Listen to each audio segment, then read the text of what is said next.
The President's address upon receiving the Gold Medal Award of the National Football Foundation, Grand Ballroom of the Waldorf Astoria, New York City, December 5th, 1961. Mr. LaRoche, ladies and gentlemen, I want to express my thanks to you for this award. Politics is an astonishing profession. It has permitted me to go from being an obscure lieutenant serving under General MacArthur to commander-in-chief in 14 years without any technical competence whatsoever.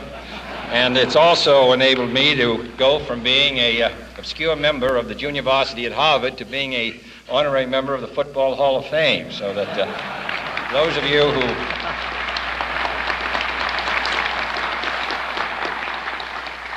Actually, there are not so many differences between politics and football. Some Republicans have been unkind enough to suggest that my election, which was somewhat close, was somewhat similar to the Notre Dame-Syracuse game.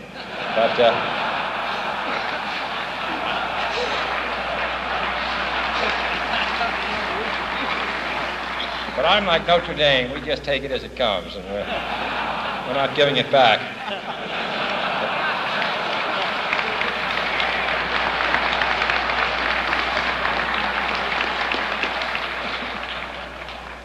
I'm proud to be here tonight. I think General MacArthur, when he was superintendent, really spoke about football in the classic way.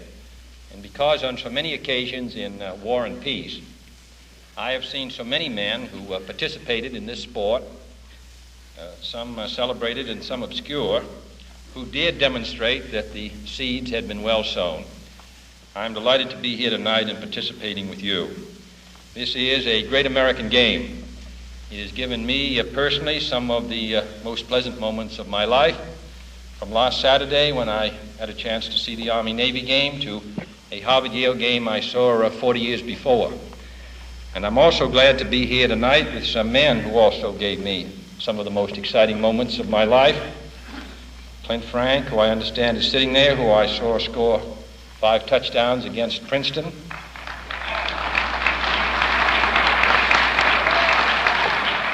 Tom Harmon, who I saw score 21 points on his 21st birthday in the first half in a game against California. Cliff Battles, who made George Marshall look good in Boston way back in the 30s. And Jay Berwanger, who's here tonight, who was, when Chicago was 10th in the Big Ten, was an everyone's All-American. And Sam Huff, who campaigned with me through the coal mines of West Virginia, and he's even better at that than he is on Sunday.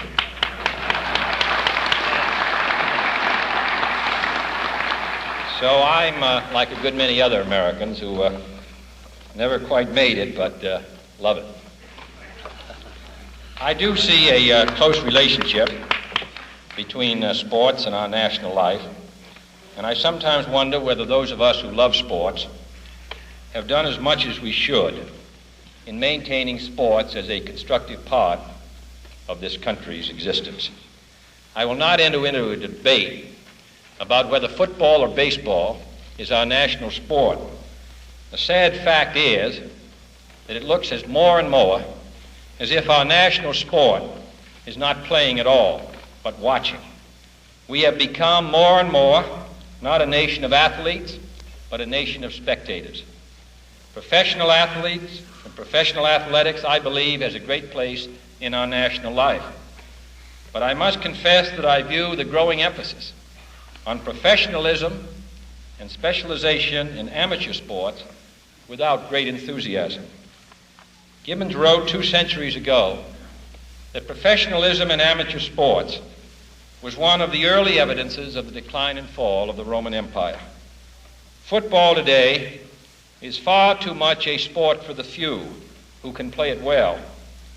The rest of us and too many of our children get our exercise from climbing up the seats in stadiums or from walking across the room to turn on our television sets. And this is true for one sport after another all across the board. The result of this shift from participation to, if I may use the word, spectation, is all too visible in the physical condition of our population. Despite our much publicized emphasis on school athletics, our own children lag behind European children in physical fitness. And astonishing enough, when Dr. Krauss and Dr. Weber recently went back after 10 years to Europe, they found a sharp decline in the physical fitness of European children because in the last decade, mechanization had begun to get at them too. It's no wonder that we have such a high proportion of rejections for physical reasons in our selective service. A short time ago, General Hershey told me that since October of 1948, of some 6 million young men examined for military duty, more than 1 million were rejected as physically unfit for military service. A good many of these men would not have been rejected if they had had an opportunity when younger to take part in an adequate physical development program. To get 2 men today, the United States Army must call 7 men. Of the 5 rejected, 3 are turned down for physical reasons and 2 for mental disabilities. To get the 196,000 additional men that we need for Berlin, the government had to call up, therefore, 750,000 men. And the rejection rate is increasing each year. I find this situation disturbing.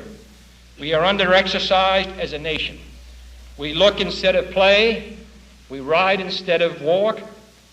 Our existence deprives us of the minimum of physical activity essential for healthy living. And the remedy, in my judgment, lies in one direction.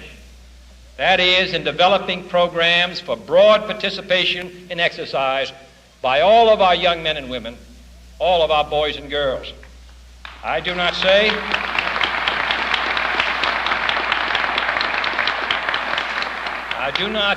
this in order to decry excellence in sports or anywhere else, but excellence emerges from mass participation.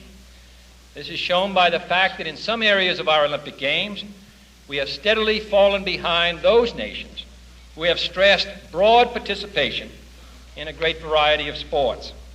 I believe that as a nation, we should give our full support, for example, to our Olympic development program.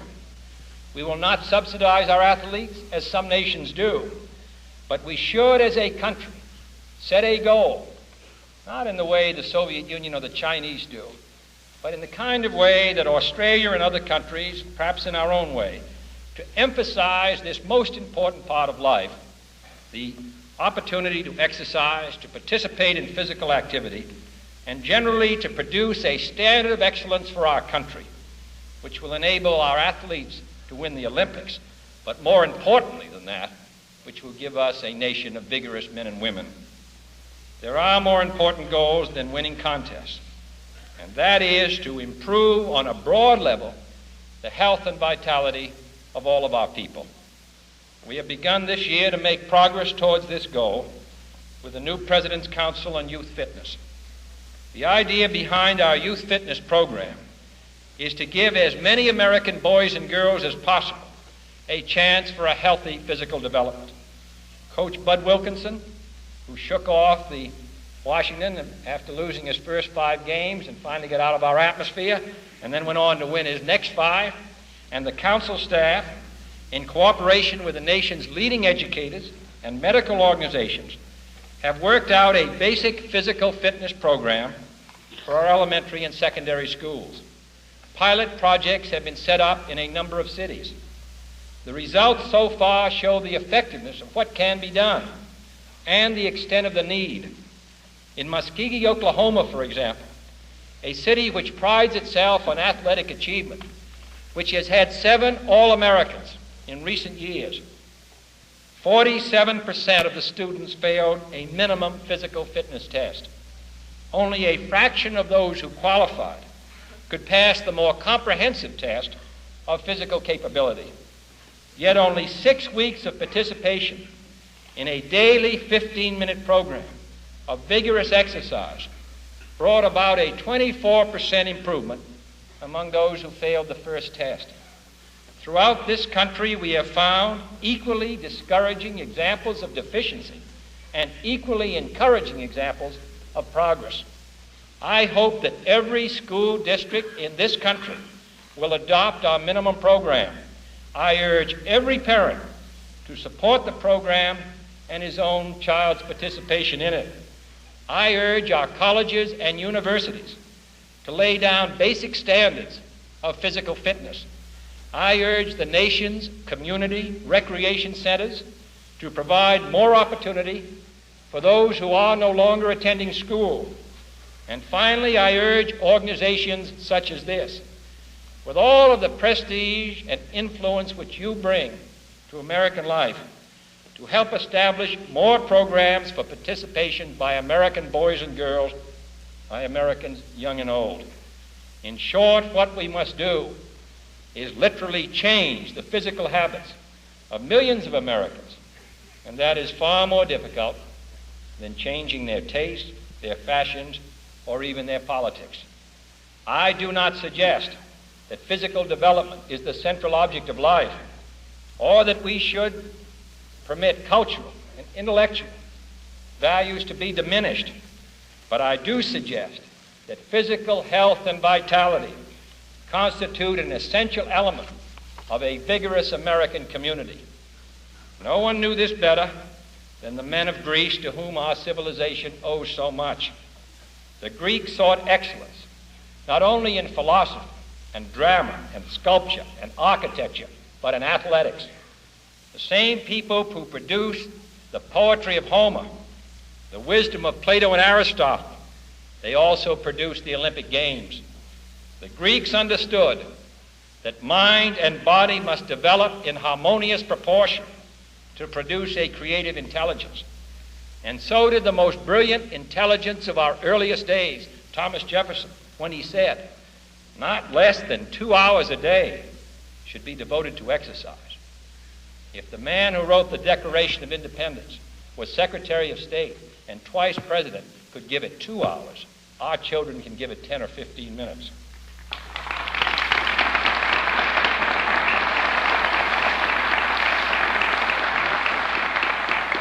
There's no reason in the world, and we've seen it tonight, why Americans should not be fine students and fine athletes. When I was young, Barry Wood used to play with Ben Tickner football for Harvard, and hockey, and baseball, and tennis.